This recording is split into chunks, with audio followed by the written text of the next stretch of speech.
오늘 저희들에게 주시는 하나님의 말씀은 누가복음 2장 36절부터 39절까지의 말씀입니다.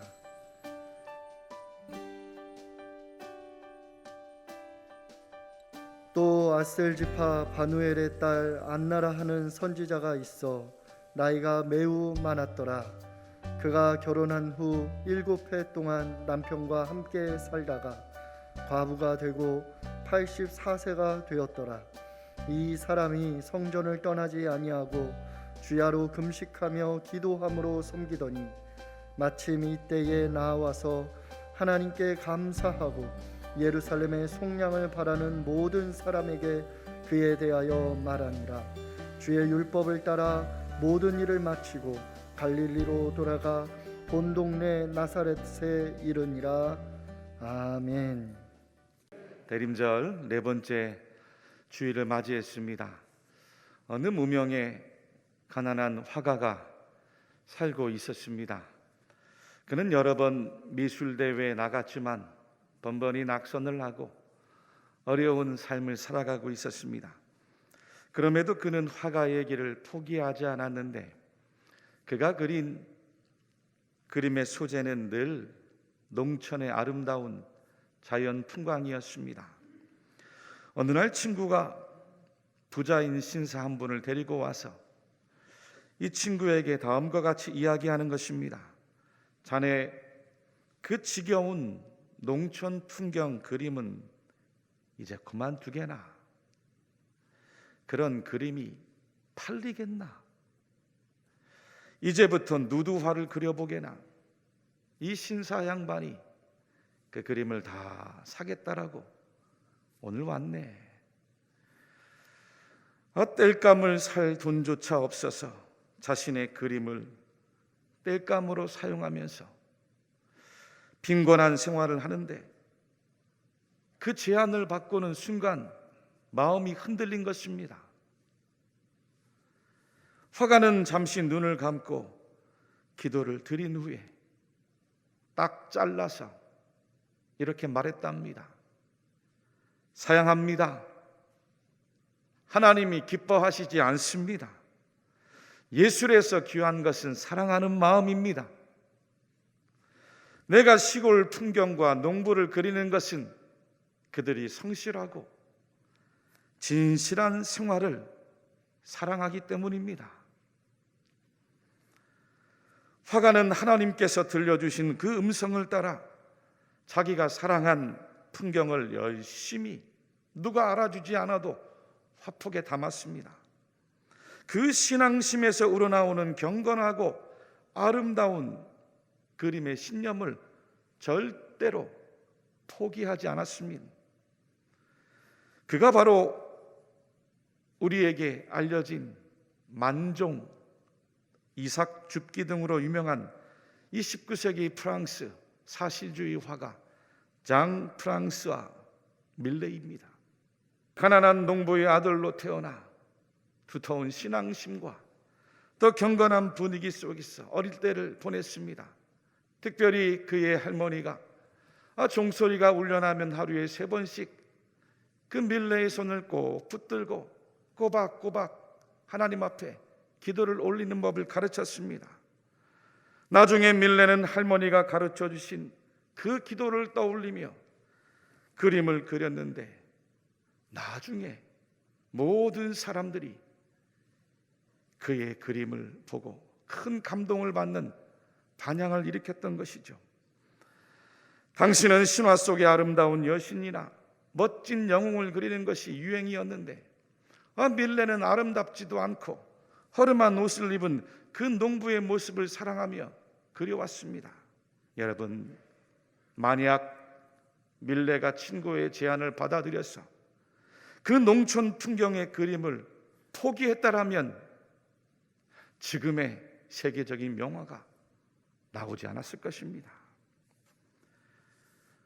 오늘 우리들이 읽은 성경에도 삶의 역경과 그 삶의 진한 고난 속에 하나님을 신앙하는 믿음 포기하지 않고 끝까지 주님 앞에 엎드리며 기도하다 승리한 한 여인의 이야기가 나오고 있습니다.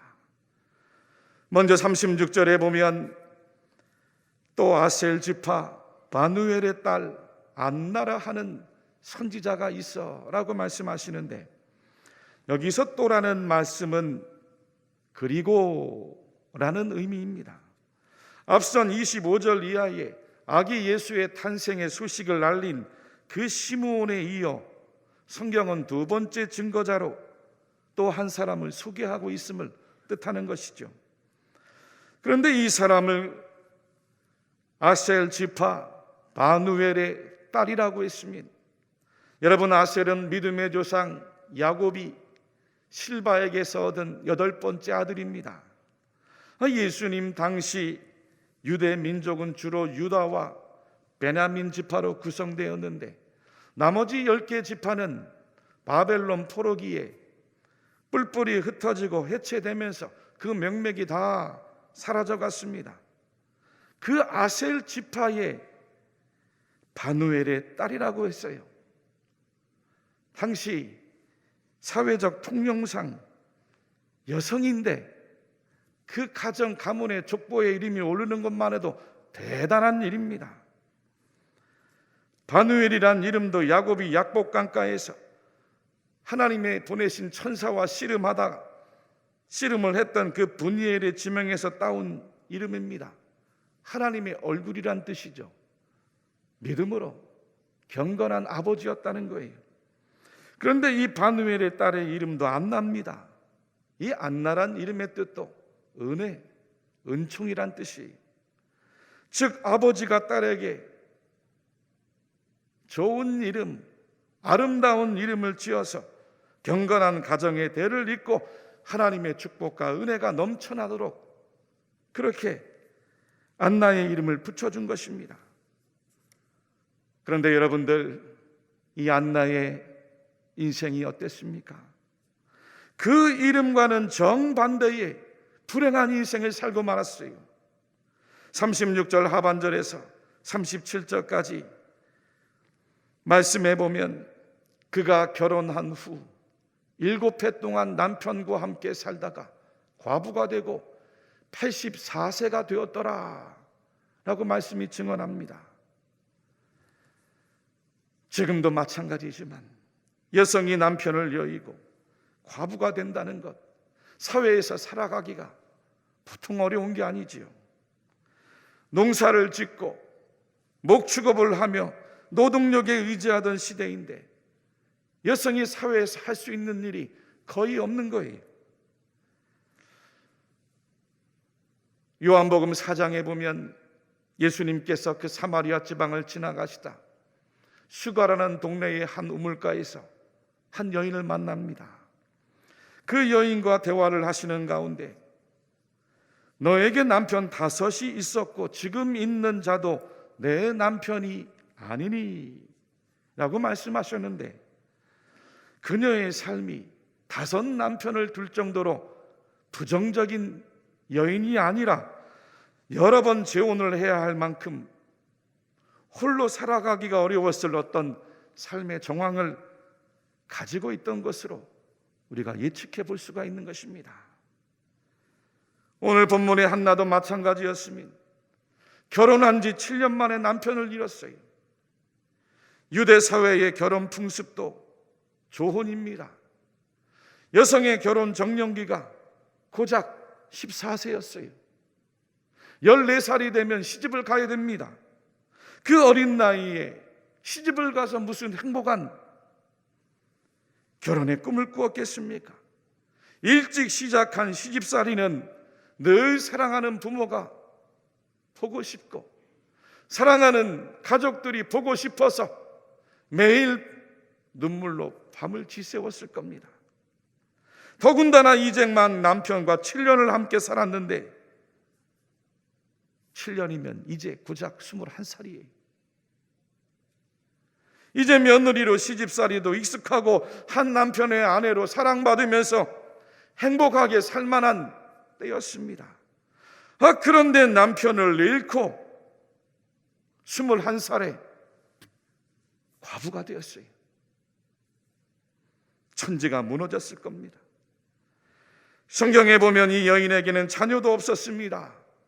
자녀를 낳지 못했어요. 가문의 대도 잇지 못했고 남편도 일찍 죽었으니 시댁은 물론이고 주위에서 며느리가 잘못 들어와서 가정이 망했노라고 온갖 비난을 다 해댔을 것입니다. 그렇게 65년을 살아왔는데 재혼도 하지 않고 그 오랜 세월을 과부의 신세로 그 슬픔을 견디며 어떻게 버텨올 수가 있었겠습니까?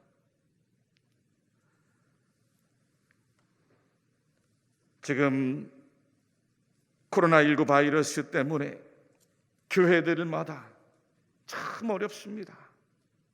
가까스로 성전 예배를 재개했다가 또 바이러스가 확진하면서 비대면 예배로 돌리고 언제 다시 대면 예배로 해야 될지 주위의 목사님 이야기를 들어보면 애가 탑니다. 가정에선 부모들도 지쳐가고 학교에서는 자녀들도 지쳐가요. 교사도 지쳐갑니다.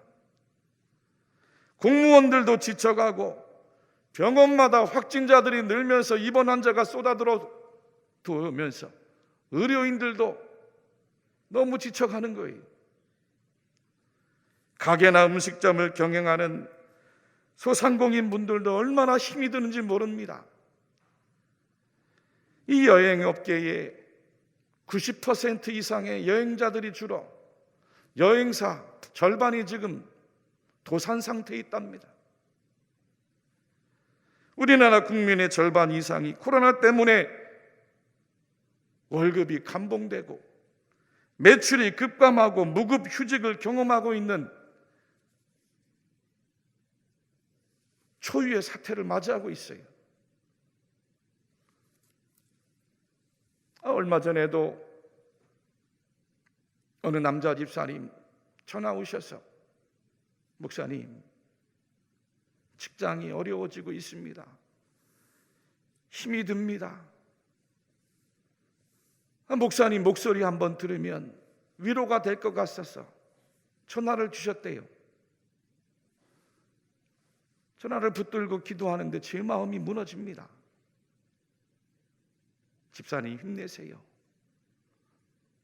힘내십시오. 절대로 포기하시면 안 됩니다. 기도하십시다. 모르긴 해도 우리 성도님들 가운데 수많은 분들이 이와 같은 동일한 상황을 겪고 있는 것입니다. 그렇다고 사랑하는 성도 여러분들이요, 우리 인생을 절대로 포기해서는 안 되는 것입니다. 인생을 포기하거나 좌절해서는 안 됩니다. 희망의 끈을 이럴 때일수록 꽉 붙잡아야 합니다. 할렐루야, 할렐루야. 어느 시인의 이야기처럼 비록 삶이 우리를 힘들게 하거나 노엽게 한다 할지라도 그 슬픈 날을 참고 견디면 언젠간 반드시 기쁜 날이 오고야 말 것입니다. 오늘 성경의 이 여인을 보십시오. 무려 65년을 포기하지 않고 살아왔습니다. 인간적으로 볼 때 세상에서 제일 가련하고 불쌍한 여인입니다. 당시 과부는 남편의 유산도 받지 못했어요. 억울한 일이 생겨도 속수무책 당합니다. 약자 중에 약자였어요. 과부가 된다는 것은 곧 사형 선고를 언도받은 것과 마찬가지입니다. 성경의 곳곳에서 과부를 돌보고 고아를 돌보고 나그네를 돌보라고 한 이유가 바로 여기 있습니다. 이 불행한 여인이 자기의 삶을 포기하지 않고 84세가 되도록 버티면서 견디면서 살아올 수 있었던 것은 단 하나입니다. 오늘 말씀해 보니 그녀는 성전에서 기도하는 사람이었어요. 37절 말씀입니다. 말씀을 같이 한 목소리로 읽어보겠습니다. 이 사람이 성전을 떠나지 아니하고 주야로 금식하며 기도함으로 섬기더니. 아멘. 성전을 떠나지 아니하고 주야로 금식하며 기도함으로 하나님을 섬기더니. 세상 사람들 슬픈 일 당하면 좌절하고 실망해서 넘어지죠. 억울한 일 만나면 원망하고 불평하고 남 탓으로 다 돌립니다.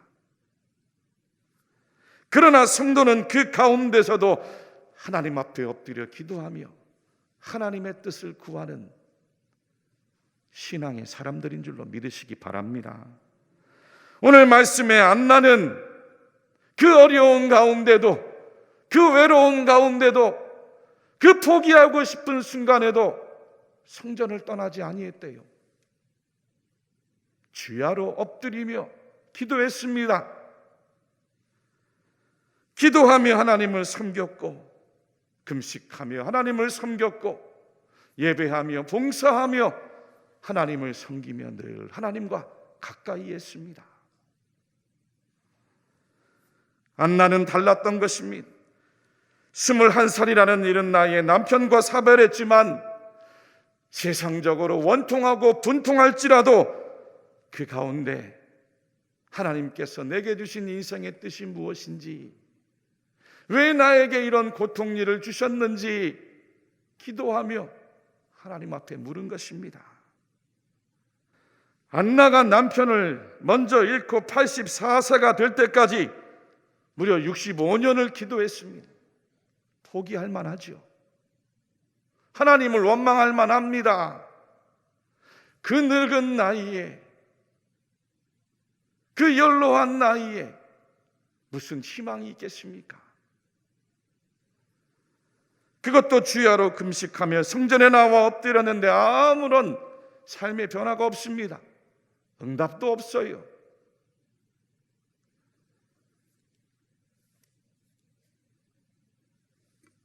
구약 성경에 보면 메시아이신 예수님이 오신다는 예언이 모두 456번이 6차례나 나옵니다.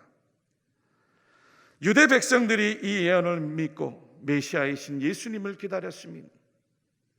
그런데 마지막 말라기 선지자 이후에 성경에 하나님의 말씀이 뚝 끊어져 있습니다. 400년 동안 아무런 말씀이 없습니다. 암흑기죠. 많은 사람들이 낙심했습니다. 나라는 로마에 의하여 짓밟히고 백성들을 잘 돌봐야 할 유대 왕은 자기의 탐욕을 위해서 백성들을 괴롭힙니다.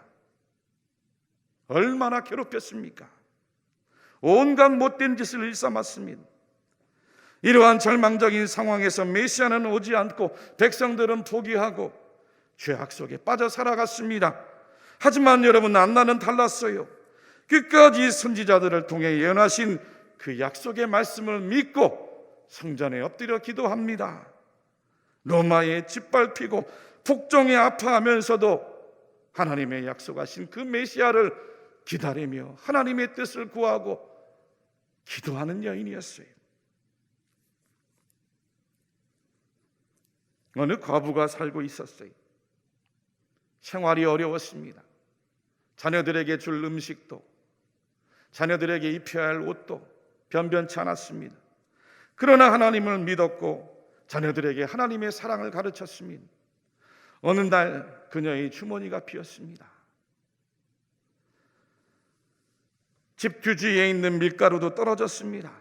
단지 한 줌의 밀가루만이 통에 남았는데 과부는 배고픈 자녀들을 위하여 그 한 줌의 밀가루, 남아있는 통 밑바닥까지 긁어내기 위해 그 통 속으로 허리를 구부리는데 순간 믿음이 흔들렸어요.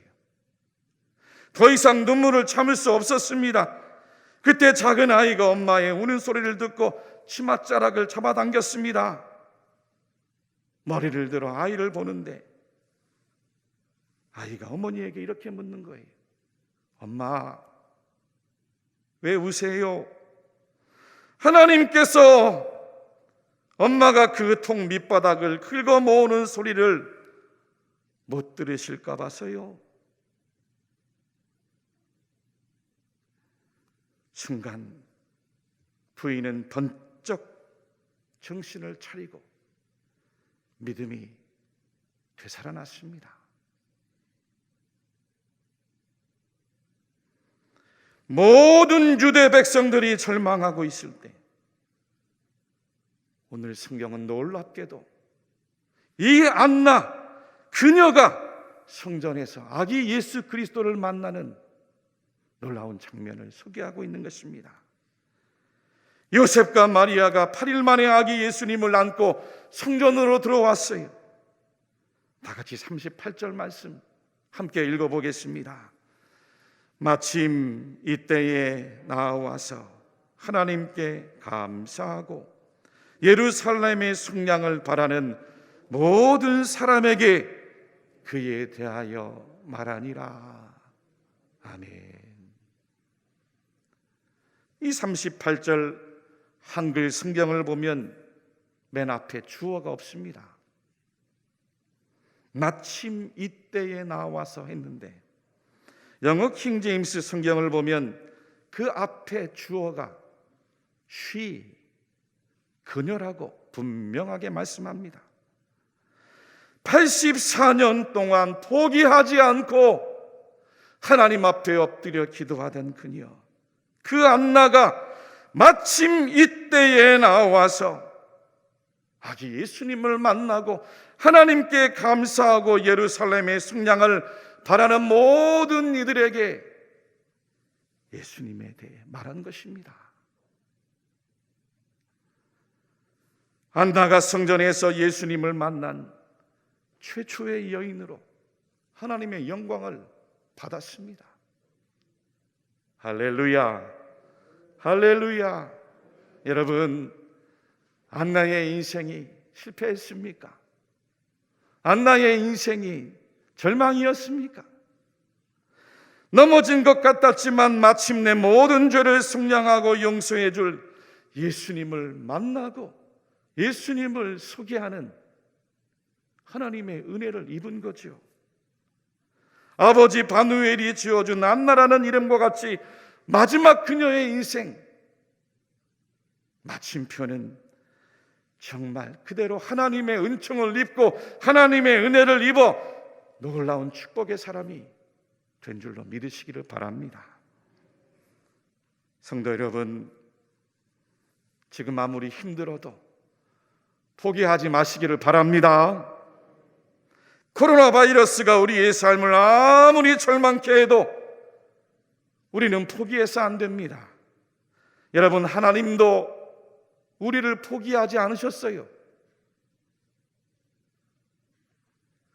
하나님께서 포기하지 않으셔서 예수님을 이 땅에 보내주셨습니다. 하나님께서 포기하지 않으셨기 때문에 죄 많은 우리의 인생 오늘도 예배의 자리로 불러주신 겁니다. 하나님께서 포기하지 않으셔서 오늘 여러분들을 붙들고 살아갑니다. 이만큼 살아가는 것도 하나님 은혜요. 하나님 포기하지 않으셨어요. 힘든 일, 어려운 일, 포기하고 싶은 순간에도 기도해 보십시오. 기도해 보십시오. 기도해 보십시오. 기도하면 어떤 난관도, 어떤 어려움도, 어떤 역경도, 그 어떤 괴로움도, 그 어떤 억울함도 하나님 편이, 하나님이 여러분들의 편이 되어 주십니다. 하나님이 우리 편이 되어 주시면 걱정이 없습니다. 할렐루야, 할렐루야. 하나님이 다 보시고 하나님이 다 아십니다. 하나님께서 이겨나가도록 붙들어 주십니다. 이제 며칠 후면 성탄절입니다. 2000년 전 베들레헴에 오신 예수님을 믿고 다시 오실 예수님을 안나와 같이 믿으시기를 바랍니다. 성도는 약속의 말씀을 믿고 주님의 재림을 사모하며 기다리는 영적인 사람들입니다. 대림절 4번째 주일 안나처럼 아무리 고난이 찾아온다 할지라도 삶을 포기하지 않고 다시 오실 그 주님, 그 사모하는 주님, 그 만나 뵙고 싶은 주님, 내가 사랑하는 주님, 그 예수님 만나시는 여러분 모두가 되시기를 주님의 이름으로 간절히 축원합니다.